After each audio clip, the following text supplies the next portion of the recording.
علی جناح سن 1948 کو قیام پاکستان کے 1 سال بعد امریکی عوام کو پیغام میں فرماتے ہیں کہ Pakistan shall be a premier Islamic state, Pakistan ایک پریمیئر اسلامی ریاست ہوگی، اور آپ نے زور دے کر کہا کہ پاکستان کا دستور جمہوری ہوگا اور اس کی بنیاد اسلامی اصولوں پر رکھی جائے گی۔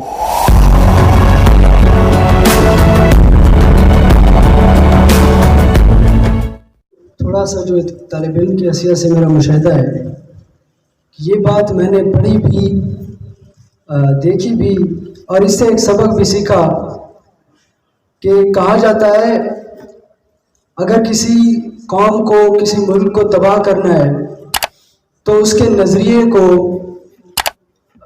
کنٹروورشل بنا دو، اس کے نظریے کو ختم کر دو، تو وہ ملک، وہ قوم خود بخود تباہ و برباد ہو جاتی ہے۔ کیونکہ جب نظریہ ختم ہوتا ہے تو منزل ختم ہو جاتی ہے، مقصد گم ہو جاتا ہے، ذمہ داریاں ختم ہو جاتی ہیں، اور اتحاد و اتفاق ختم ہو جاتا ہے۔ پھر ایک چیز باقی رہ جاتی ہے، اور وہ ہیں مفادات۔ مفادات ہم سب کے مختلف ہوتے ہیں، جنہیں کنفلکٹ آف انٹرسٹ کا نام دیا جاتا ہے، اور پھر ایک رسا کشی، ایک کشمکش شروع ہو جاتی ہے، جس سے خود غرضی پیدا ہوتی ہے، خود غرضی سے کرپشن جنم لیتی ہے، ناانصافیاں پیدا ہوتی ہیں، تفرقے بازی پیدا ہوتی ہے، ایکسٹریمزم پیدا ہو جاتا ہے، تعصبات جنم لیتے ہیں، اور پھر ایسی قوم خود بخود لڑ کے، لوٹ مار کر کے خود تباہ و برباد ہو جاتی ہے۔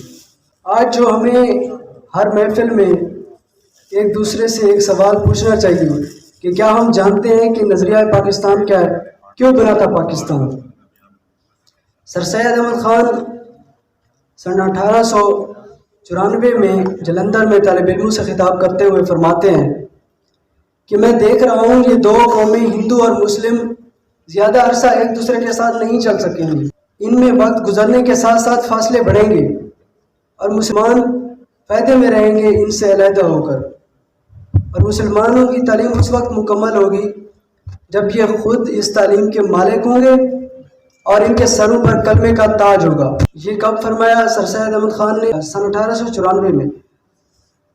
اس کے 35 سال بعد ڈاکٹر علامہ محمد اقبال جنوری سن 1929 کو دہلی کے اندر آل پارٹی کانفرنس سے خطاب کرتے ہوئے فرماتے ہیں، آج سے نصف صدی قبل جو سر سید احمد خان نے رائے عمل مسلمانوں کو تجویز کیا تھا وہ درست ہے، اور میں اس نتیجے پر بہت سے تلخ تجربات کے بعد پہنچا ہوں۔ 1 سال بعد علامہ محمد اقبال نے سن 1930 کو مسلمانوں کو ایک علیحدہ وطن کا تصور پیش کیا۔ قائد اعظم محمد علی جناح سن 1948 کو قیام پاکستان کے 1 سال بعد امریکی عوام کو پیغام میں فرماتے ہیں کہ Pakistan shall be a premier Islamic state, Pakistan ایک پریمیئر اسلامی ریاست ہوگی، اور آپ نے زور دے کر کہا کہ پاکستان کا دستور جمہوری ہوگا اور اس کی بنیاد اسلامی اصولوں پر رکھی جائے گی۔ وہ ایک تصور جو سر سید احمد خان سے چلا، ڈاکٹر علامہ محمد اقبال تک پہنچا، قائد اعظم محمد علی جناح تک پہنچا، یہ ایک تصور ہے، اور دراصل یہ تصور ہی نظریہ پاکستان ہے۔ اگر ہم اس کو آسان لفظوں میں بیان کرنا چاہیں تو اس کے 2 حصے ہیں۔ پہلا حصہ جو ہم حاصل کر چکے ہیں کہ ہندو مسلم 2 الگ الگ قومیں، ایک علیحدہ وطن کا قیام، مسلمان اکثریتی علاقوں پر مسلمانوں کے لیے ایک علیحدہ وطن کا قیام، اور جو دوسرا حصہ ہے مطلب ایک اسلامی ریاست کا قیام، جس کو آج تک ہم حاصل کرنے میں ناکام ہیں۔ پاکستان کا نظریہ ایک اسلامی فلاحی ریاست ہے۔ کتنے لوگ ہم جانتے ہیں اس نظریے کو؟ آج آپ سروے کر لیں، آپ سے زیادہ ویل انفارم اور آپ سے زیادہ پڑھا لکھا دانشور اس معاشرے میں کوئی نہیں ہے۔ آپ خود اس بات سے آگاہ ہیں کہ کتنے لوگ جانتے ہیں اس نظریے کو۔ اس نظریے کی حفاظت کرنا کس کی ذمہ داری ہے؟ اس نظریے کی حفاظت کرنا قوم کی ذمہ داری ہے۔ اس نظریے کی یاد دہانی کرانا کس کی ذمہ داری ہے؟ صحافت کی، لکھاریوں کی، ہم سب کی۔ ایک فرد کے کامیاب ہو جانے سے، ایک فرد کے خوشحال اور ترقی یافتہ ہو جانے سے ملک خوشحال آزاد نہیں ہوتا، پوری قوم کے خوشحال اور آزاد ہونے سے ملک آزاد ہوتا ہے۔ آج ہم انفرادی حیثیت سے یہ سمجھتے ہیں کہ میں نے اپنے مفاد حاصل کر لیے تو میں نے اپنی زندگی بنا لی، لیکن در حقیقت ایسا نہیں ہے۔ جب تک ہم ایک دوسرے کا خیال نہیں رکھیں گے، ایک دوسرے کو جگہ نہیں دیں گے، تب تک یہ ملک صحیح معنوں میں آزاد اور خوشحال نہیں رہ سکتا، کیونکہ انفرادی سوچ جو ہوتی ہے وہ شیطان کی طرف سے ہوتی ہے، وہ بکھراتی ہے، وہ دانہ دانہ کرتی ہے، کمزور بناتی ہے، اور جو اجتماعی سوچ ہوتی ہے وہ رحمان کی طرف سے ہوتی ہے، وہ امت کی طرف سے ہوتی ہے، وہ آپ کو مضبوط کرتی ہے، جوڑتی ہے۔ آج چوراہوں میں، سڑکوں پہ اور بیٹھکوں پہ بیٹھ کر جو لوگ تبصرے کرتے ہیں وہ زیادہ دن تک آزادی کو اور خوشحالی کو قائم نہیں رکھ سکتے۔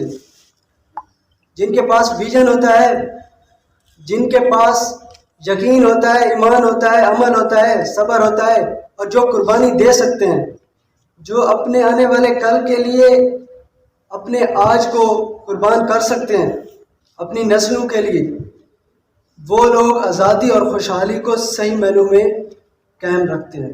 پاکستان بہت بڑی قربانیوں کے بعد بنا ہے، شاید ہماری نسل کو اس بات کا اندازہ نہیں ہے۔ پاکستان ایک پلیٹ فارم ہے بہت کچھ کرنے کے لیے،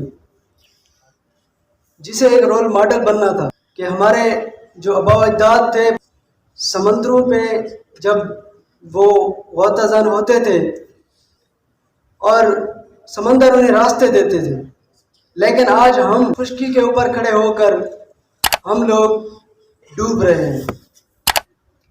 تھے تو آبا و تمہارے ہی مگر تم کیا ہو، ہاتھ پہ ہاتھ دھرے منتظر فردہ ہو، اور ایک امید نہ ہو نومیدی زوال علم و عرفاں ہے، امید مرد مومن ہے خدا کے رازدانوں میں۔ والسلام تمہارے نام پر۔ یہ تھے مزمل بشیر صاحب جو ڈی جی خان سے تشریف لائے۔